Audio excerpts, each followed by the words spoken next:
Hello, everybody. We are live for another Unapologetically Bold. I'm not sorry for. And I am so excited today to have Donna and Steven on with me. If anybody has been on Instagram or LinkedIn or any of the other social media networks, they might know of Donna and Steven as they are on a journey to connect with somebody new each day. And I am blessed for them to come on today and tell us about it and some of the lessons that they have learned. So thank you so much for joining us.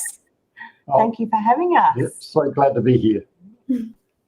Anybody that is new to the show or is a continued watcher, please continue to like, subscribe, and share, as our goal is to bring positivity to your newsfeed, but also bringing some real life experiences on ways that we can be what we say is hot humans, humble, open, and transparent, so that we know how to be unapologetically bold for things that are just us. So with that, let's get started.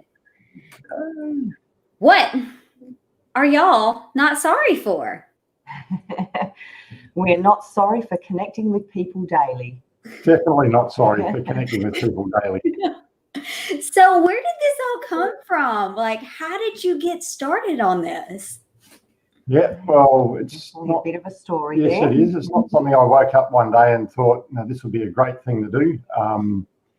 We heard of someone in Seattle, of all places, 4.5 years ago, who connected with people every day, took a quick photo with them and put it on Instagram. So I remember looking at that going, this is a great way of, this would be a great thing to do. But then I remember also thinking, oh man, but how would someone do this? Like, how would you talk with someone every day? So I remember talking about it with Donna, and we had this thought about this would be so cool to do. But we just weren't ready for it. So the thought stayed with us for about 12 months. And as thoughts do, they either stay with you or they go away. But because it was a persistent thought, it just, we've got to do this. This is a cool thing to do. That just one day it started. We met someone and it just started. And when it started, I forgot to tell Donna. but it was fun. We'd just come out of an event somewhere one day, and we were already in the habit of sort of like just talking to people. Probably myself more so than Stephen, because I'm just that sort of person. And so we were walking past a young lady sitting on a bench, and we stopped and said hello, and we're having a little chat with her. And then next thing Stephen says, I'd like to ask you a question if that's okay. And I'm thinking, I wonder where this is going. And she said, yeah, sure. And he said, we've decided to start a journey of meeting someone new every day for the next 366 days. And I was like, oh, wow, we've started. He said, yeah, that would be great. And she was really rapt to be number one. That is awesome. And that's just something that I love too, is that you just did it. You just went out, and sometimes people feel like you have to have this elaborate plan and you have to have all these ideas, but you just acted and you did. And what have you learned from this experience? I think Wow. the learning helps with understanding why we started it as well. Like the biggest question we always get is, why do you want to do this? Well, it was simply to learn how to better communicate with people without an agenda. And if you've read Stephen Covey's book, The 7 Habits of Highly Effective People, habit 5 is all about seeking to understand before being understood. We just saw that as something like a skill or a habit that we really wanted to develop. So having conversations without agenda was really the starting point of all this. And it started physically meeting people. We thought our journey was going to consist of going around our hometown every day and meeting people to connect with. And it wasn't until the coronavirus happened and forced us inside that led us to LinkedIn and connecting with people all across the globe that we never even thought of when we started this. Oh, and that's the thing, is you're in Australia and I am in America. And whenever we talk, the one thing that I loved is that you being across the world, we had so many similarities. Yeah. And it just let humanity shine. So what would you say is some of the stories or some of the people that really stood out to you that it was just like, ah, you're just an awesome human. So talk about some of those that made it connecting worth it. Well, the ones that made it the connecting worth it the most weren't the ones that we thought, wow, like this guy. Like we met some people that have gone through some incredible challenges in their life and overcome, and those stories we can all draw strength from. But it was the people that we met that challenged us the most were the ones that we found the most interesting. As an example, maybe you talk about Sam. Oh, yes. Yes, this was actually a person that we met physically early on in the journey, and we had one of those days, which you do now and then, where it got very late and we hadn't met anyone yet, and it was 11:30 at night, so we had half an hour left to go before, and we were determined. We're like, this is a daily journey, we're not missing a day here. So we went to the gym, as you do at 11:30 at night. We did a little bit of a 5-minute workout and just sort of looking around, who can we talk to? And then as we were coming out near the door, there was a guy sitting there, and he was a hugely muscled guy, like his arms were giant, and he was sitting there, headphones on, looking down at his phone, and I thought, oh, that guy looks so scary. I'm not going to talk to him. And so I'm walking along and I'm seeing Stephen looking at him. I'm thinking, no, don't talk to him. He looks too scary. And then I'll hear Stephen say, gee, mate, you've got big arms. And I thought, oh, my goodness, is he going to be mad? And this guy stood up and took off his headphones. He said, oh, thanks, mate. Because he's also covered in tattoos. And, oh, thanks, mate. He goes. And then we stood there and had this great conversation. And he was just the loveliest young man with an amazing story. And afterwards, when we left, I thought, oh, wow, that was a real smack in the head for me, really, because I felt like I judged him and thought, no, I don't want to talk to him because he's scary looking. And whereas, that was not the fact at all. He was just a lovely person. So that was a big lesson in prejudging people. And so we had to really work on that one to make sure that we didn't do that in future. And I think that's big too, is learning lessons through this too, because there's a quote that I say every now and then. It's like, whenever you make assumptions, be careful, because you might end up looking like the first 3 letters of the word. And in that process, there's a lot of times where we can assume how people will act or react or think. And that's what I love about this and the work that y'all are doing. It doesn't matter what people look like, what race they are, what religion they identify with. As long as they're a human and they're willing to talk, in essence, it's really just the main qualification for talking with y'all, which, should kind of be like, you think of kids as a child. It didn't matter who you had, as long as they're on the playground, let's play, So what are some things that you will say that you will take away for life from this? So I guess there's a number of things, but I guess a confirmation of a number of things to start with. Like, the hardest thing to do was to start. Like, it really was the hardest. We'd thought about this for 12 months. And, we didn't start this. It was a journey of learning way before this, but once we heard about this idea, it did take us 12 months to actually go, let's give this a go. And once we started, though, that was the hardest bit. After that, it was actually quite easy, because all we had to do is every day just look at what we're doing today. We couldn't worry about what happened yesterday. Tomorrow hadn't come. We'd heard this before, but it was, for us, that made all the difference. It was achievable if all we did is did everything we could possibly do today. If it didn't work out that we didn't meet someone, it didn't matter, because by the end of the day, we'd have done everything we possibly could have. That was sort of what really helped us. But by far, the things that we'll take away that'll be with us forever is to understand how intolerant we actually were and how judgmental we actually were. We judged way more than we thought we did, and we were way less tolerant than we thought we were. They're the things that will take away the most. Just simple things on judging people. When we were physically meeting people, we had to say hello to enough people to have someone that would have a conversation with. You just don't walk up to a complete stranger, have a conversation, get a photograph with them.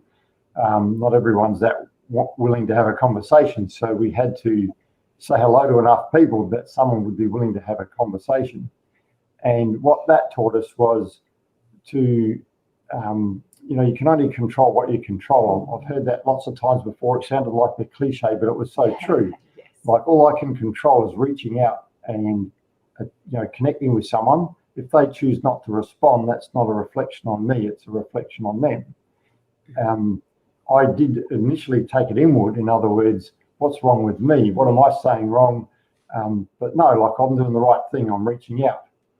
But then I went a bit deeper than that because, we found ourselves then when someone would not want to connect with us, when we're talking with them, they'd go, I'd then have the thoughts, okay, well, it's something with them, it's nothing to do with me, and I'd start thinking of not good thoughts about that particular person.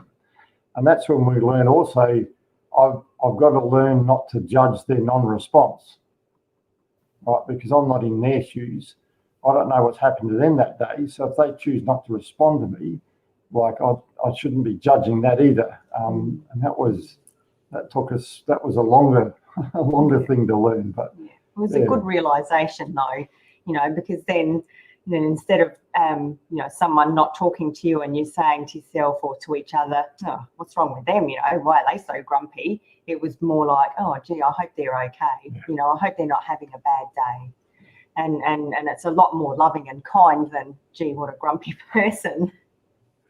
And I think that's cool to build up that almost like that empathy muscle. Like there's so much, like you guys did so much learning, and what actually feels, I don't know, well, I'm speaking from assumptions, but a short period of time.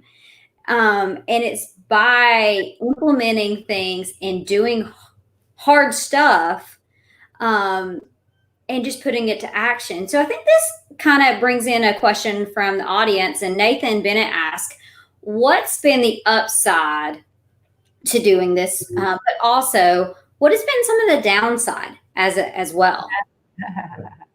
Well, the upside is just getting to meet so many amazing people and hear so many amazing stories, because we really have. We've sat here and just had some great laughs with people, and also sometimes felt sadness and compassion for people and what they're going through, and it's just been amazing. And some of the people that come on, I guess that are even shy, but they just so badly want to come along and meet us, and it's just like, wow, this is just so cool. I think the upside is just seeing the happiness that it brings people to connect with someone and tell their story and then see it up there in print, and that's just been really cool. I guess that's just one of them. What about you? I think for us the upside is, or one of the upsides is realizing how some people really appreciate the fact that you reached out and had a conversation with them. Like we started this with the thought of learning how to better have a conversation with people ourselves, not realizing that people really appreciated you reaching out and having a conversation with them. It's that bit of it's definitely an upside, but I still struggle with, this is just us. All we're trying to do is learn how to communicate with people. Maybe if you come and live with us for a day, you might not be that excited to want to burst everyone's bubble. We're all, I guess, we're all humans. We're not. None of us are perfect. And I guess one of the, not so much of a downside, but it's just the limitation of time. So we made not the silly mistake but when people started asking us, how do you select people? We don't select people. Whoever wants to have a chat, we'll have a talk with. Doesn't matter where, what time, we'll work something out. But then that's led to now more people to talk to than we've possibly got time for. So the downside is the lack of time. Yeah, there's just going to be a limit to how many people we can talk to in the next 99 days. But the interesting fact is, looking at what we're planning to do, we're going to end up talking to probably the same amount of people in the next 99 days than I expected to speak to the whole journey. Oh, wow. So at the rate we're going, we'll speak to close to 366 people in the next 99 days. And then when we started this, we're planning on speaking to one every day. Like it's not a downside, but it's an unexpected. It's an exponential growth. Connecting with people. Yes, and I love that y'all are doing this too. Again, for the lessons that y'all are learning. But the one thing that whenever we did talk, the one thing that it helped me, because I know that whenever you speak, I don't know. Sometimes I don't know if this was your goal at first, but y'all speak life into others as well. And I don't know if you do that, if you know that you do that, but you do. But in the conversation that we had, you helped me reassure that humanity is actually good. And because I have this theory that 90% of humans are amazing. There's 10% that makes such a racket that it just feels like it's 50 or 60% at times. So from your experience, talk about that majority, like your thought about the majority of people and humanity.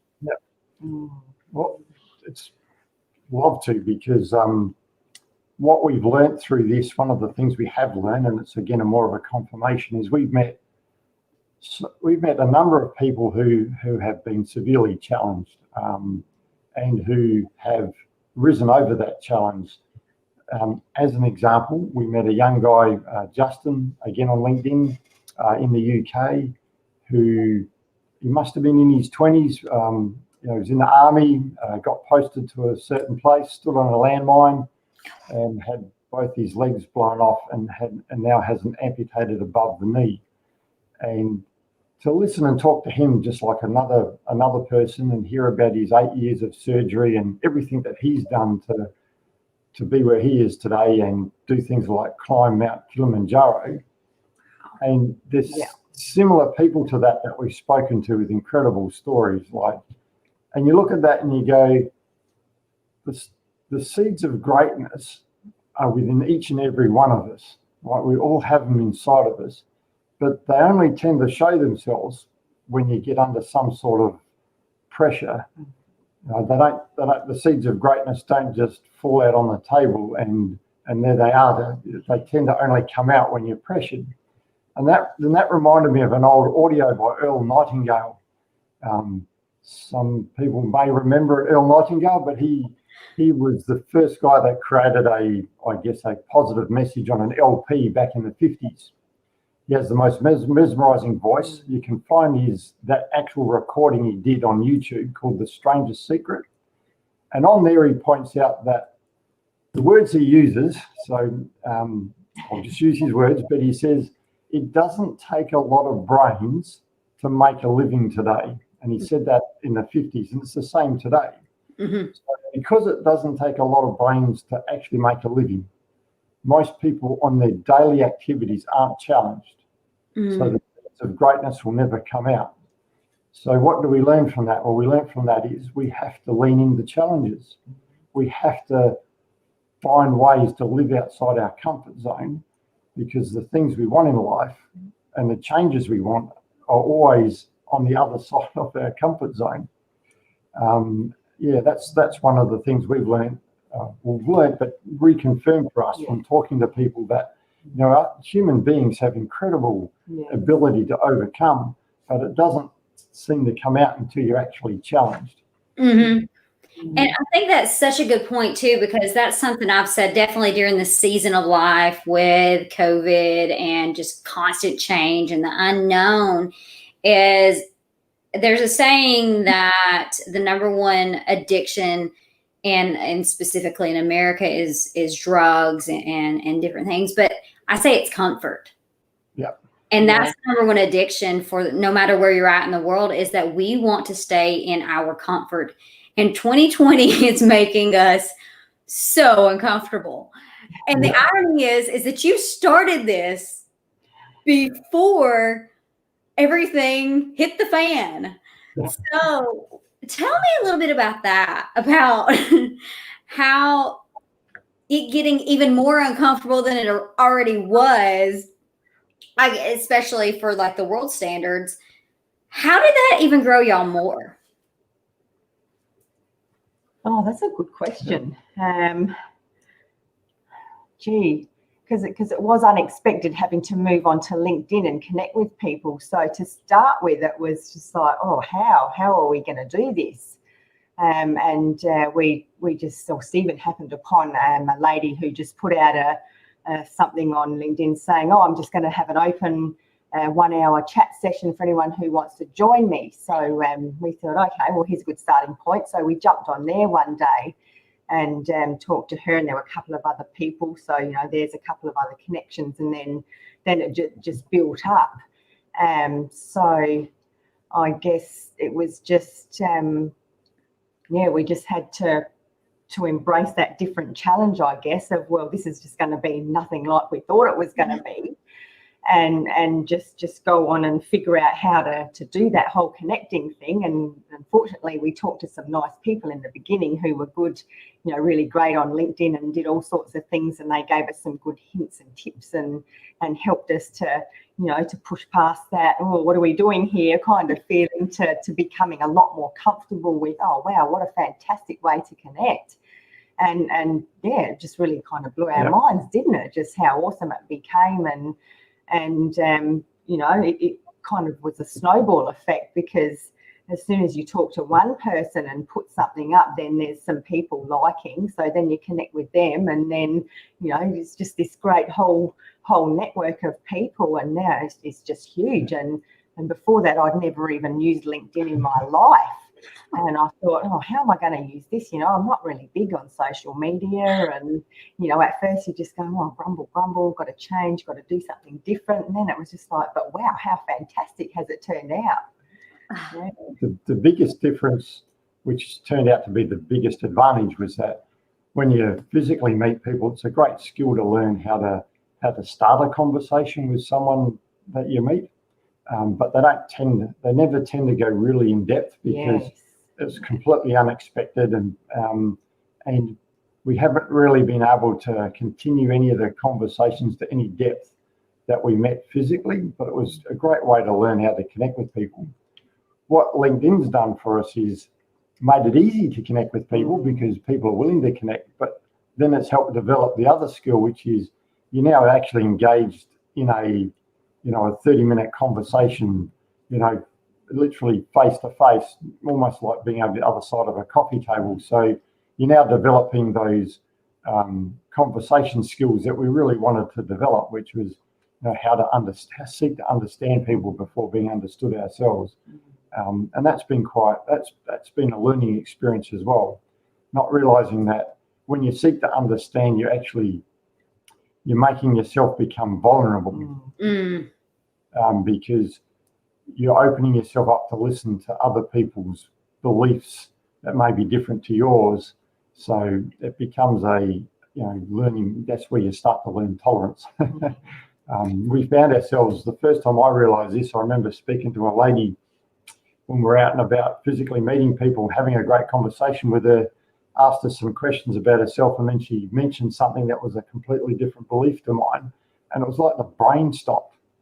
Like it really, like we're having this conversation, and then you hear something and it's like my brain just froze, and I stumbled through the rest of the conversation. And I remember going back and sitting down with Donna going, why does that happen? Like, why just because there's something that you don't relate to, that it just affects the conversation? And what we did then is we called over the lady I spoke to, and I fessed up to her what I was thinking, just to learn more and just see what her reaction was. And we had a really good at conversation after that.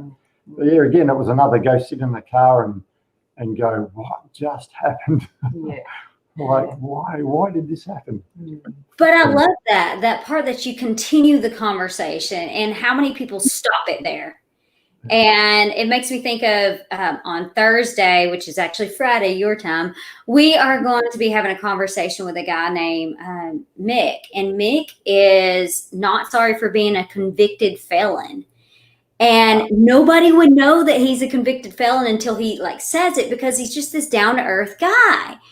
But once you hear that and the prejudgment that can come from it, but how many lessons have learned? It's like this. How many lessons have you learned in such great conversations that you've had from going past that uncomfortable phase and seeking to understand? So it is, I swear this is such a blessing to be able to hear y'all speak about this. Rebecca comments on that and says, thank you very much for sharing and reminding us the power of LinkedIn, along with the power of having the mission of understanding, not uncaring. And I think the one thing that I love about this too is that no matter what form you are, connection is contagious.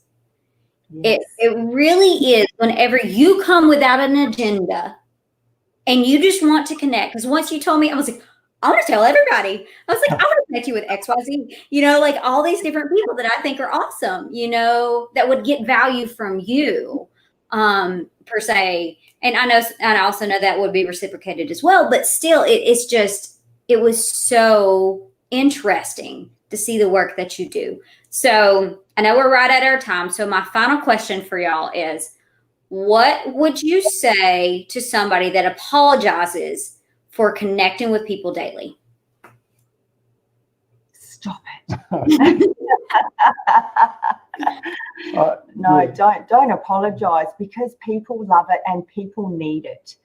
And we've just been really blown away by the number of people that have been so excited just that we've sat down and had a chat with them, and it's still amazing to me after all this time, even because how we started out was, and it kind of sounds selfish, but doing it to better ourselves and grow ourselves and just get better at talking to people. But I guess it's if you do something with good intent, it's going to have that good repercussion as well. So